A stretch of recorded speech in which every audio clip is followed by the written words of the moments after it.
Hello, hello. Leonie Dawson refuses to be categorized, and today I'm going to talk about how I managed to read so many books and how I track them and how you can start reading more books in your life. So this was a question that one of you sent in. I love you. Bless you. And if you've got any idea, like suggestions for podcasts that you'd like to hear about, make sure you email me support@leoniedawson.com because I probably most definitely will. Right, I am coming to you live, not live, but, pre-recorded from my bedroom. I'm laying flat on my back, talking into my phone, because this is how podcasts are going to get recorded now. I'm just giving my back a bit of a break. If you've listened to an earlier podcast, you'll know that I dislocated my pelvic bowl, like both hips, and that lower back, and damaged some of my discs in my back. So they've prolapsed, and that was just from walking. I just fucking walked, guys. It was walking. That's the joy of having hypermobility. And when you're so flexible, you just fucking dislocate at a moment's notice because you fucking sneeze or whatever. Anyway, it's pretty funny, but I'm still glad that I'm here. And I'm glad that I get to continue creating even from my bed, which is my very favorite place on earth anyway. So we're going to talk about books today. If you don't know, I read up to 400 books a year. And people go, what? How does that even happen? So I'll talk a little bit about that today. And I also create lists of like the best books that I've read each year. And I've been doing that since 2012. It's become a little bit of a tradition. So if you just go to leoniedawson.com/best-books, there's the link for all of my lists over the years. All of the favorite books that I've read. I've definitely built up to reading 400 books a year. I don't think I'll manage 400 books this year because my brain kind of wiped out on, that whole global pandemic. I don't know if you've heard, but we had a global pandemic, guys. We still have one. And so my brain just could not take in new information for like a heap of months there. It's only just started to come back online the last 6 weeks or so, which I'm grateful for. But yeah, I don't think I'll get to 400. Still, it'll be well over 100. So let's talk about how I managed to read that many books and also how I track those books. So first and foremost, when I looked at it, there's like 14 things I do that really help to increase the number of books that I read. So first and foremost is setting a goal. And I know that sounds so simple, but actually having a goal of, I want to read, X books a month or a year or a week, whatever it is, and then tracking that can be really hugely helpful going, oh, I'm on target or I'm not on target, and therefore I need to keep on changing my actions. Number 2 is and I tried this out and it's been awesome, is give yourself the challenge of reading every book you have before you buy more. Because if you're anything like me, you'll probably have hundreds of books that you've already bought and haven't read yet. And so when I did this experiment, I started reading books that I bought like 10 years ago and still hadn't gotten around to reading, and it was hugely useful. And it also really pushed me to get them read fast and read even more because I wanted to be able to buy more books, because buying books is my goddamn hobby and my passion. So that was really useful doing it that way. Another thing to do is that I often make my reading goals public in order to set off my obliger tendency. Now, if you're like, you're what? There's an excellent book by Gretchen Rubin called The 4 Tendencies, and it's kind of like the 4 productivity tendencies, the 4 ways that you respond to getting stuff done. And I find it really useful to know mine. Mine is obliger, so it means that I work a lot better if other people know what I'm doing. It kind of pushes me to perform.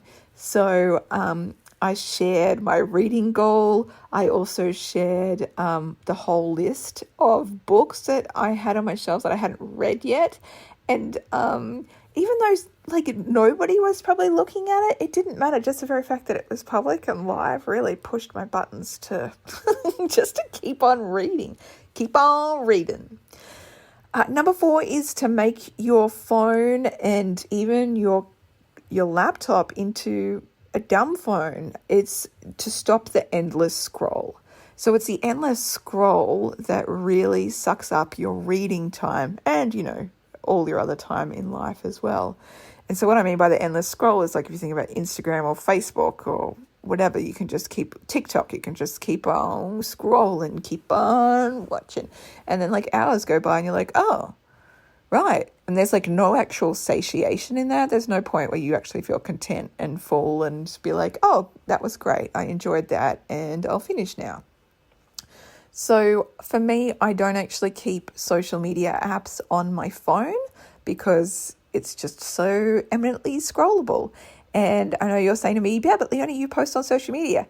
Correct, but I have to reinstall the app in order to do it. Huh? Wow. And then I delete it back off again. That hugely helps on the levels of screen time that I undertake. And it also just like, instead of me going, oh, I'll just scroll, I'll just see what's happening on Instagram, scroll hours later, like nothing's happened. I'll go, oh, I want to do something. Okay, I'll read a book. It eliminates one entertainment source so that I choose reading instead. Also on my actual like laptops, I have my newsfeed eradicator plugin on Google Chrome. And what that means is when I go onto Facebook on my laptop, I can't see the news feed. It just puts a nice pretty quote where that is. So I can't just keep scrolling and seeing what other people are up to on Facebook. I can see what notifications I've got. I can see what direct messages I've got. I can see all of that. And that's awesome. But it means that I don't just keep on motherfucking scrolling. So I feel connected still, but I'm not just like endlessly scrolling other people's stuff. I can still look up other people and like be able to, like if I want to see like if my dad shared any more pictures of sunsets or kangaroos or whatever he's doing. And he loves to share like pictures of his machinery and like rocks he's moved and stuff, which always brings me so much joy. So I can still go and have a look and see what dad's doing. I can still go and see like what my friends are doing, but it stops like the mind-numbing scroll of looking at everybody's shit. So make your phone into a dumb phone and just be really, really cautious of places where you find yourself just endlessly fucking scrolling. Okay, another hot tip, layer your space with books and in a variety of different mediums. So I have printed books, like, just hardcover books, softcover books, printed books on paper, littered around my house. So there is ones in my bedroom, next to my bed, on top of my bed. There's ones out on the coffee table for where we sit at nighttime to watch TV. There is ones in our little living room where we eat breakfast and stuff like that. Then there's ones in my office. So those are the places where I spend, like where I rotate throughout the day. And wherever I end up, I'm usually within arm's reach of a book. So I can just pick it up. I also have 2 Kindles. I also have the Kindle apps on all my phones and iPads and laptops.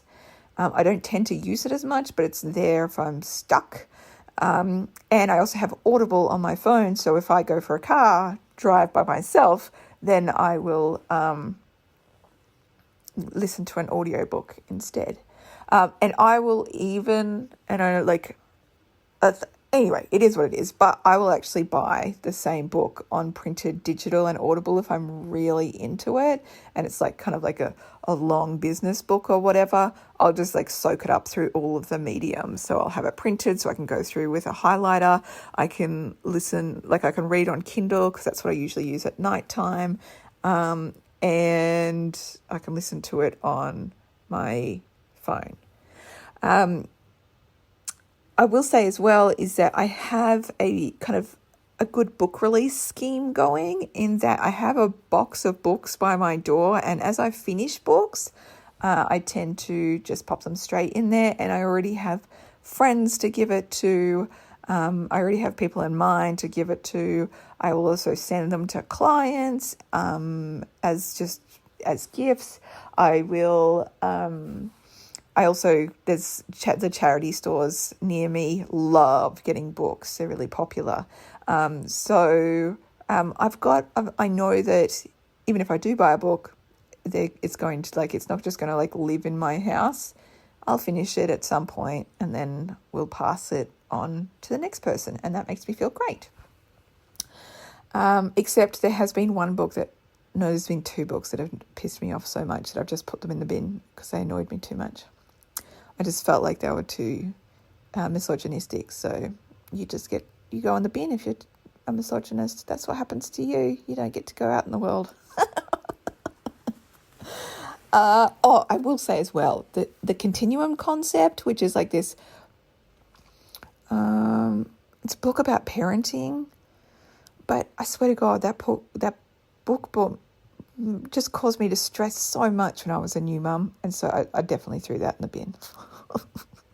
And it was on my cousin-in-law's advice. She was like, honey, you were just stressing so much about this. I want you to go home and I want you to burn that fucking book. So I did, and it made me feel really good. I have talked to some other mums, for some people it's deeply inspiring, and I'm like, yay, that's great. And then some mums like, that fucking book scarred me because I was so sure that I was doing the wrong thing after reading it, and it can kind of fuck you up. Anyway, there we go. Blessings. I can talk more about that at some point if you really want me to. Look, no, you know what? Fuck it. I'll just say it here. Okay, so I think the concepts in the continuum concept are kind of useful in terms of, like baby wearing, connection, staying close with baby, all that kind of stuff. ... However, that's more useful in a village environment, and when it's just one woman trying to do it on her own, guess what? You can go fucking insane. So that's what I've got to say about that. There needs to, you've got to have some leniency in there. You know what I mean? Okay. More. I've got a screen on my phone that says, stop scrolling, read more books. I just made it myself. If you want it, let me know, and I'll probably just put it out as a free blog post that you can just download, hey? And it just reminds me over and over, just stop scrolling and read more fucking books. What else? The more I read, the faster I get. Absolutely. The more that you read, your speed increases. So I can get through up to 3 books on a weekend day now. So I never would have been able to get through that before. And then of course, when you slow down again and stop reading, it takes a little while to build up that traction again. But do know that it will get faster as well. I also skim books if they start becoming hard work. I used to be somebody who would who would just read every single word and keep on pushing and then just get frustrated and put it down. Now, if it just starts getting to be too hard work, I just skim until it feels penetrable again. Penetrable. God damn it. When will I ever stop being a teenager? Probably never. And if a book is shit, I'm just going to give it up. Honestly, I just am. And if it's super shit, you go in the bin. Otherwise, you get given to charity. I also will read in front of the television. My husband loves TV. So do I. But I like to be doing other things as well. So I'll totally read in front of the TV while he's watching. Plus, we feel like we're having couple time, even though I'm reading a book and he's watching TV. Take up book baths as an athletic activity. If I'm going to be a marathon athlete, that marathon will be reading books in the bath for hours on end until the book is finished. You know, the type where you kind of have to keep on filling it up with a bit more hot water as it gets colder. So that's what I do.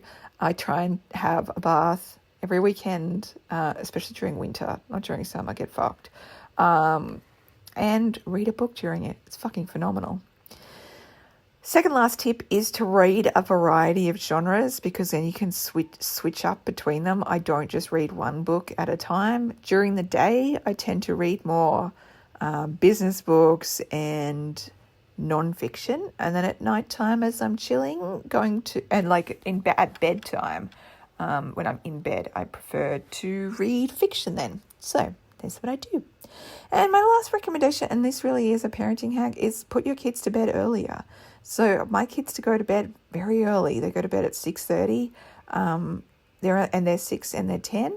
They don't have to go to sleep at that point, but they can read books, they can listen to audiobooks, they can draw, they can even quietly play, and it gives them time just to be with themselves and to have that needed quiet time, because they don't necessarily get it during the days.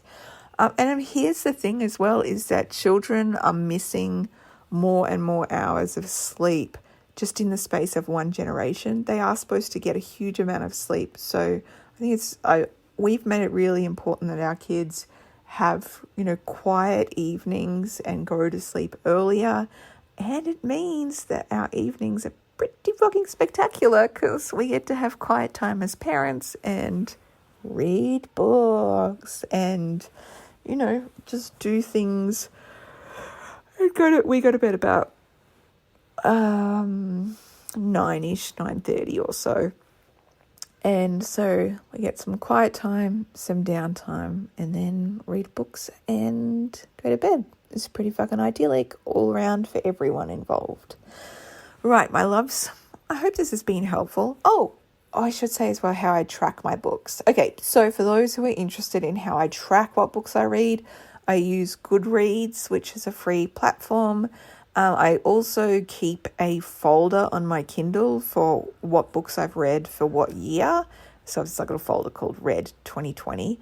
And then I also have a blog post just in draft constantly. And as soon as a new year comes, I start a new blog post and it says best books for 2020. So I've been doing that this will be started in 2012. So this will be 12, 13, 14, 15, 16, 17, 18, 19, 20. The 9th year. There we go. The 9th year that I've put together that best books list. Again, leoniedawson.com/best-books. And I love I just love having a list of what ones I really loved, and it just makes me feel very fulfilled inside. And in terms of tracking what books I want to read, I just download them as a sample onto my Kindle, and then I never buy a book just without even sampling it first. Once I've read the sample and know that it's a good fit for me, then I'll buy the book, and I'll decide whether I want it on Audible or printed or Kindle, because I use them for different things. I use all of the modalities. Anyway, I just want to say books are fucking incredible. Books are hugely healing, and they make me feel so much more fulfilled than just fucking endlessly scrolling. My husband took my kids out to go do grocery shopping this morning, and he said, "Oh, why don't you just stay home and have some quiet time to yourself?" And I'm like, "Oh my God, I've never loved you more in my life. Say it again. Oh gosh."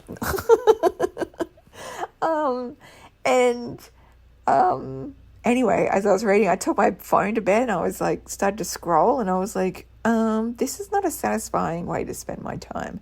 You know what I should do? I should just read a fucking book right now.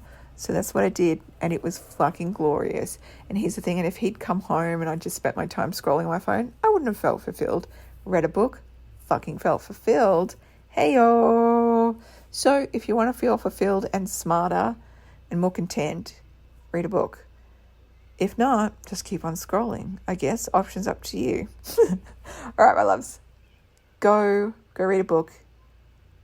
Go make magic happen. You've got this. I love you. Bye.